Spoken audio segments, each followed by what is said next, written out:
Hello everybody and thank you for joining me. This is Ciara from Ciara T Designs and today I have a video for you on the Scrapbookpal YouTube channel. So let's jump right in. So as always, I like to cut down my cardstock just so I have an idea of what I'm working with. And this is Distress watercolor cardstock. I really wanted to use a textured cardstock for this, so that's the one I chose to go with. And I'm just cutting it down to about 1/4 of an inch smaller than my A2 base. And I am also going to bring in some foil cardstock to back my colored panel. I kind of wanted a clean and simple card for this. I think this stamp set is gorgeous, and I think that it just really lends itself to not need a ton of extras to be as beautiful as it is. So I am going to stamp out the 3 layers. This is the Hero Arts Color Layering Snowflake stamp set, and I've got the biggest stamp there. They're the biggest snowflake, and I'm just using Tumbled Glass Distress Oxide ink, and I'm going to mist it with a little water for kind of a watercolor effect. And I'm just going to stamp it down with my Misti. I am using my Misti for this simply because I wanted to get a really good impression and to layer up the stamps.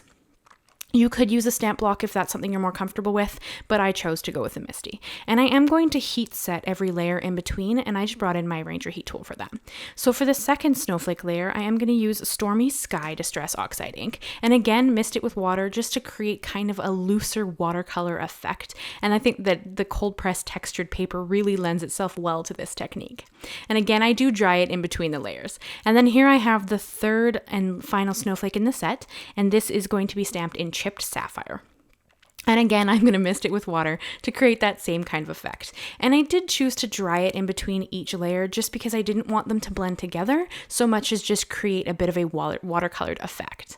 So I'm going to stamp out a sentiment. This sentiment comes from the same stamp set, and I'm going to use chipped sapphire once again just to bring all the colors kind of together.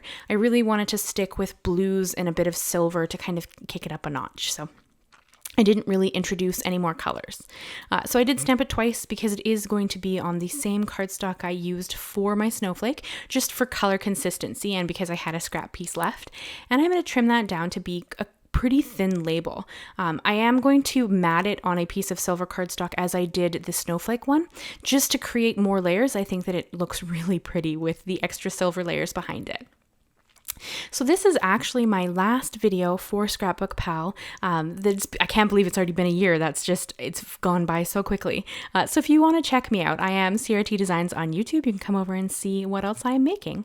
And so here you can see I'm just going to adhere down my sentiment label there to the mirrored cardstock. I'm going to do that because I find it easier to kind of line up and trim out how much of a border I want around it when it's already adhered, when it's this small.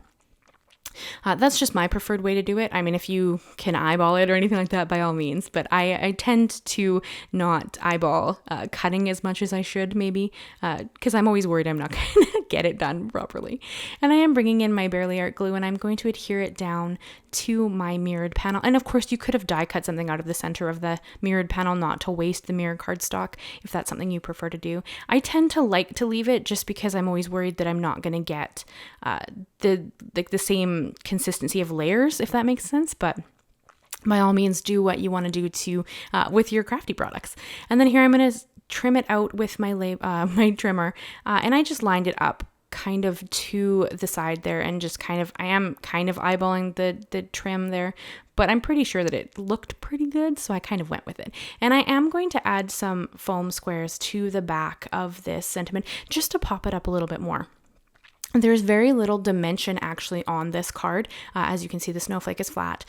So I wanted to add a little bit of dimension to it, and I am going to bring in some pink fresh metallic pearls in the silver color, and I am going to just set it there so that I can see how to line up my sentiment. I wanted it all to be centered, but I knew that I was going to add a pearl at the end of the snowflake tip, so I wanted to be able to line it up really well with where the pearl was going to sit.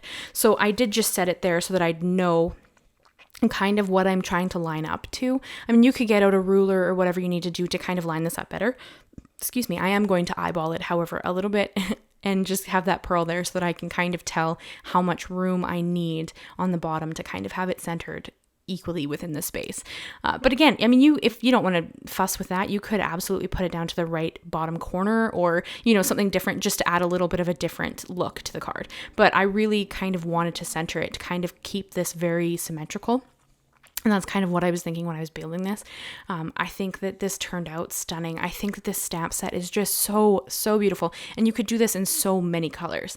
I mean, I went blue and silver, but you could absolutely do pink and gold or navy and gold, or, you know, there's so many different color combinations you could do with this that would look stunning. So this is just one of many ideas that I had with this stamp set. And I just thought that this kind of clean and simple style really looked stunning. So I'm just adhering down the pearls with my little Barely Art glue there. I kind of prefer the Barely Art glue simply because it has such a fine tip, although not that you'd need it for this part.